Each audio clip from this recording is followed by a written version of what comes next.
Back with another episode of the crossover with your host, Ravi and B. This week, it's All-Star Weekend here in the TDOT. Ravi, man, this is the moment we've been waiting for to kind of show off the city. Let's get your thoughts on what you expect to see this weekend, man. We got the usual on Friday, Saturday, and Sunday, celebrity game and stuff like that. I will mention this actually because I think you're going to get more into Saturday and Sunday, but Friday night, it's going to be a very interesting night, a moment to show off Canada a little bit because Mr. Wiggins will be in this game. I don't know. Trying to figure out who else might be in this game from a Canadian standpoint. If there's any other Canadians on this young stars rising, whatever the heck they call it these days. But he is definitely the centerpiece of this whole game. So, I'll take it from there. I'll let you jump off from that about the rest of the weekend. But it's good to see Wiggins kind of getting the shine. As definitely the guy to watch this Friday. Well, first things first. We're gonna have to retire the TDOT moniker, and then we're gonna have to go with what the kids are saying these days. So it's All-Star in the six. In the six. You know what? We gotta go with what the kids are saying. I got no issue with the six. I mean, a city like this size, has multiple monikers in this case here. You know what I'm saying? It's like New York, Gotham, Big Apple. You know what I'm saying?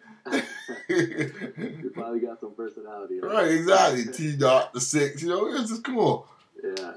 So, in terms of events for today, today, obviously, we got Media Day going on this morning. Later today, the NBA is going to be doing their Hall of Fame announcements. Tonight, like you said, there's going to be Celebrity Game as well as the Rising Stars Challenge. Hey, quick question. Who do you think's getting in the Hall of Fame? They already picked the guys, I guess, in this case. Shaq's already in. I'm trying to remember who's in this year. There's a big name that's coming in this year. I didn't get a chance to look at the list of. Don't mind me, folks. I'm just gonna quickly check something. Nominees there, but I remember there was a rule that you had to be retired for a certain number of years before you could be eligible. So, in terms of Shaq, not too long. How long has Shaq been retired now? Maybe 2 years, 3 years? Maybe. I thought it was a little more than that. Let's see.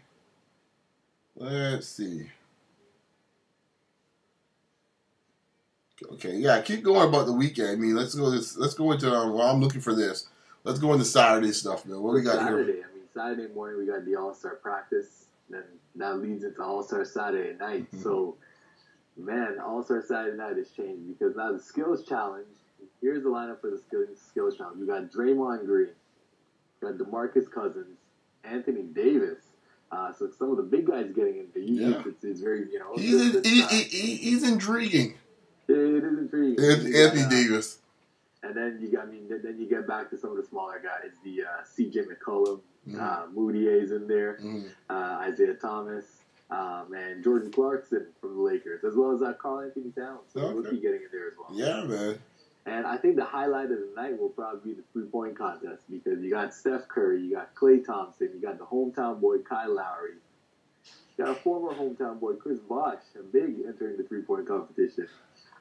Dennis Booker, J.J. Redick, Chris Middleton, and James Harden. The beard. Let's see how many times he falls down going from rack to rack. Hey, look, man. Look, you love to rip on Harden, but when it comes to filling baskets, Harden's one of the best, period. And I think he's going to be a guy to watch for in this three-point competition. Because he's a guy, when he gets streaky, man, watch out. It seems like he can't score a basket without falling down. So like I said, what's the over-under on how many times he falls down going rack to rack? He drops about 26 or 27 a game. That much. So, everyone likes to beat. Another episode. The State of the Union address of this game. Anyways, the dunk contest. Back in the day, we used to have at least 6 to 8 contestants. Mm-hmm.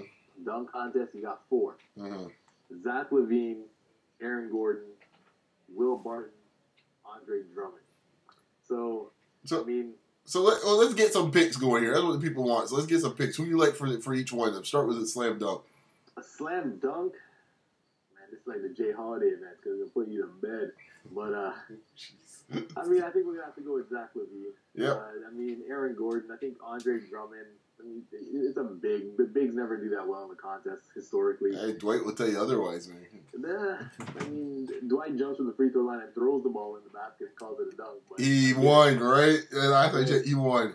Blake will tell you otherwise, okay? Of course Blake will tell you otherwise. And Blake will tell you otherwise as well, too.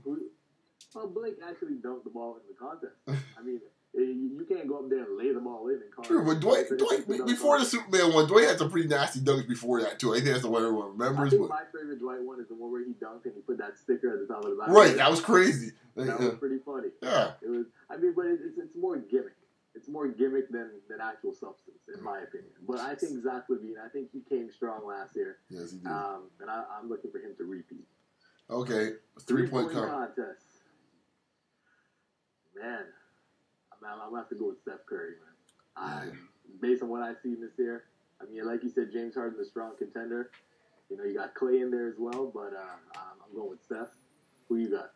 I'm going with Curry, too, but I think a dark horse is Lowry. So I will watch that. You know what? But Bosch, you think Bosch? But I think Bosch is only considered his kid. Bosch get enough shots off in time. Well, you say Bosch got that sneaky heat. Yeah, but exactly right. Bosch in my mind is like he knows the arena just as well as everybody else. Yeah, and, you know, he feels comfortable there. Bosch, but I think Bosch he doesn't have a lot of motion with his stroke too.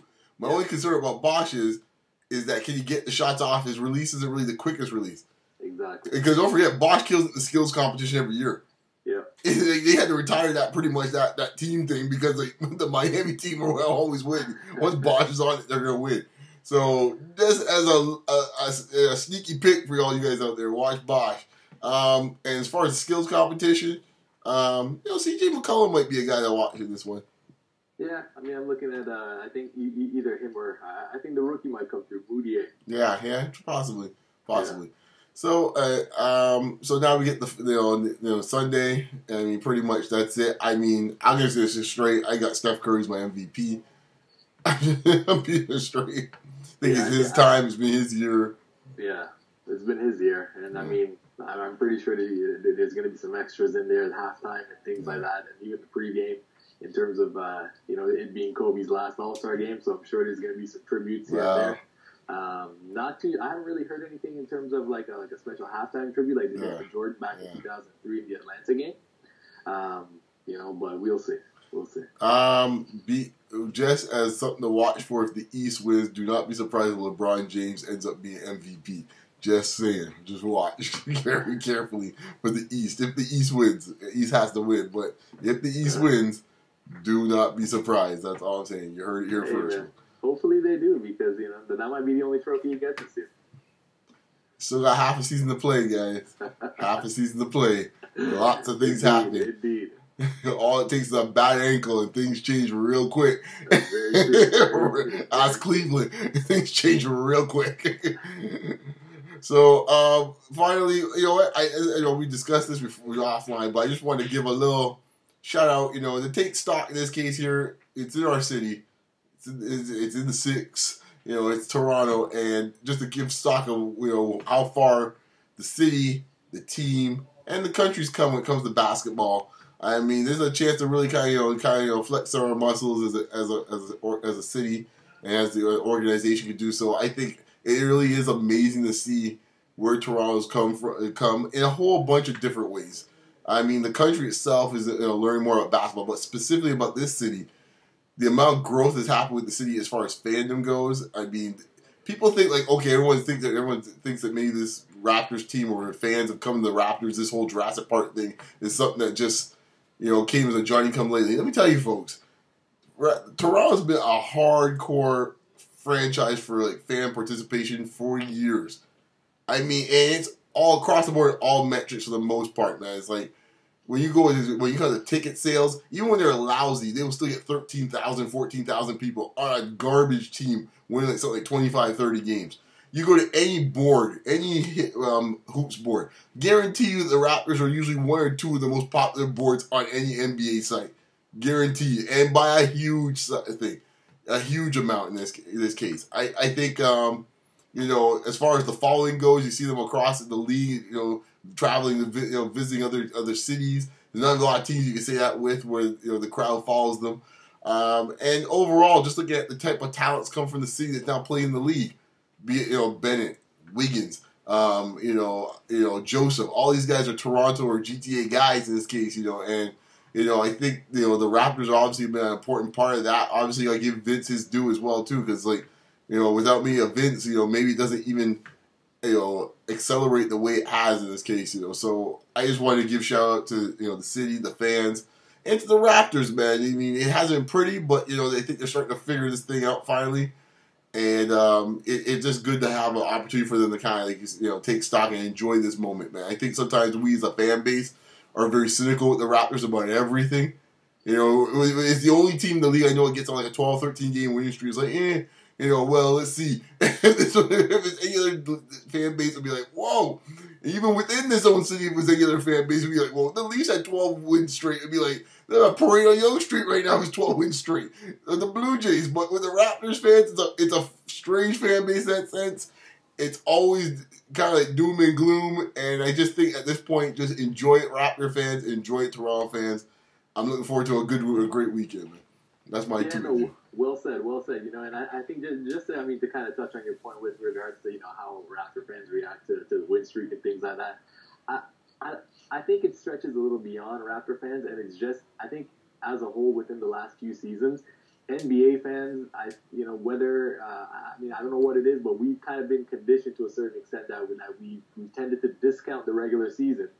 And this we just pay attention to the playoffs. So but why? This is why I think it's ridiculous. Because when you think about it, why would you pay attention not to the regular season when the regular season is pretty much telling you what's going to happen? It's not like there's a lot of surprises. Like it's like a 16 seed or something. The NCAA's coming in the finals.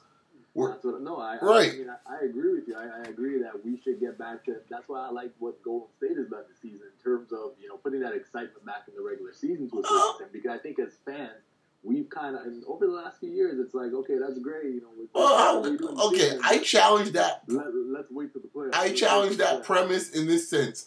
When the Heat had a 27-game winning streak, only 2 years ago, I think the regular season was pretty important at that point. And we're watching history being made to end up with a championship. Yeah. And I think in this case here, they made things interesting as far as like, oh wow, look what's happening here. I think we say so, but when you look at the regular season, it does set up trends on how teams are going to play in the playoffs. What you see now is like we watching with the same Raptors team last year. There's the signs where it's like certain things we didn't like seeing. Too much reliance on the 3-ball. Too much 1-on-1. Too much reliance on Lou Williams. And what ended up happening?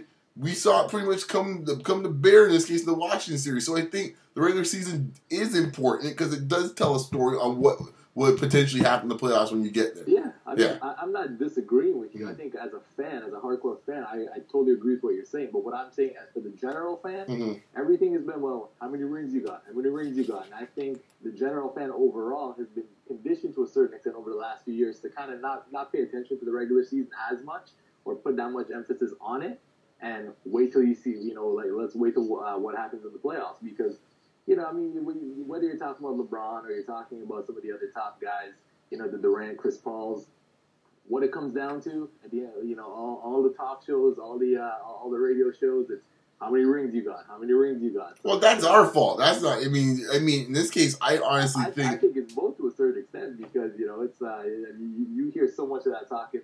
Well, I won't even start going down this path because if we start going this path, a whole nother show. But that's what made a discussion for another day of why that's like that. I got my theory of why it's like that because it wasn't always like that. Let's just put it that way. Yeah, I just leave it at that because that can open up a whole can of worms. I just leave it at that. But that unfortunately, I agree to some extent, it's very simplistic in this case. It's like, well, it's just just talk about rings. Well.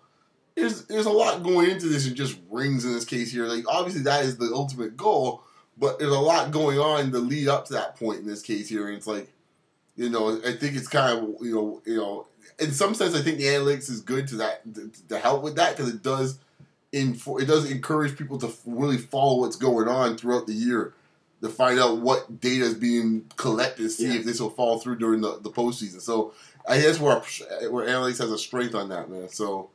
We'll see. On a side note here, Shaq is going to the Hall of Fame this year. Iverson and Yao. So it's a big year. Could join him. I question Yao. I don't think he played it long enough. I think it's not NBA's basketball, and in that sense, I think Yao should get in because I mean his international play, what he has done from an impactful standpoint for China.